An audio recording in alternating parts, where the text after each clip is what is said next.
சற்று முன் கிடைக்கப்பெற்ற மிக முக்கியமான செய்தி ஒன்று வெளியாகி உள்ளது. 15 ஆண்டுகள் சிறை தண்டனை செந்தில் பாலாஜிக்கு உறுதி.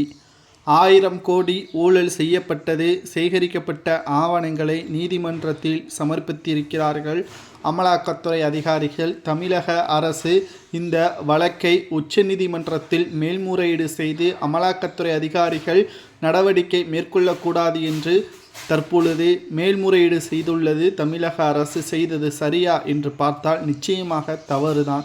ஏனென்றால் எந்த துறையாக இருந்தாலும் தவறு என்று அமலாக்கத்துறையோ அல்லது மத்திய அரசின் பிற துறைகளோ ஆதாரத்துடன் நீதிமன்றத்தில் சமர்ப்பிக்குமேயானால் அந்த துறை சார்ந்த அதிகாரிகள் மீது நடவடிக்கை எடுக்க வேண்டும். அதுதான் தமிழக அரசின் மிக முக்கியமான நோக்கமாக இருக்க வேண்டும், எண்ணமாக இருக்க வேண்டும். தமிழக மக்களின் பாதுகாப்பை அதுதான் உறுதிப்படுத்தும். ஆனால் திமுகவின் ஆட்சியிலோ தமிழகத்தில் நடக்கக்கூடிய ஒட்டுமொத்த பிரச்சனைகளுக்கும் திமுகவின் அரசே உறுதுணையாக இருக்குமேயானால் என்ன செய்வது?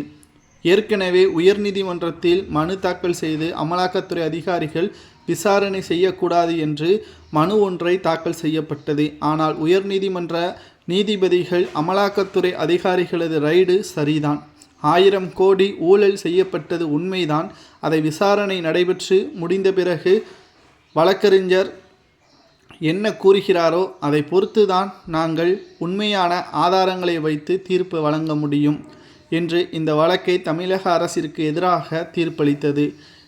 தீர்ப்பு வழங்கிய 2 நாளில் அமலாக்கத்துறை அதிகாரிகள் திமுக சம்பந்தப்பட்ட அதிகாரிகள் வீட்டிலும் மிக முக்கியமான நிர்வாகிகள் வீட்டிலும் சோதனைகள் நடத்தப்பட்டு கிட்டத்தட்ட திமுகவின் ஒட்டுமொத்தமான கஜானாவாக இருக்கக்கூடிய டாஸ்மாகில் பல 1000 கோடி ஊழல் செய்யப்பட்டதும் செந்தில் பாலாஜி அமைச்சராக பதவியேற்ற பொழுது நடந்திருப்பதையும் தொழிலதிபர்களும் இதில் பங்கேற்றிருக்கிறார்கள் என்பதையும் ஆதாரத்துடன் நீதிமன்றத்தில் சமர்ப்பிக்கக்கூடிய நேரத்தில் மேல்முறையீடு செய்திருக்கிறது தமிழக அரசு.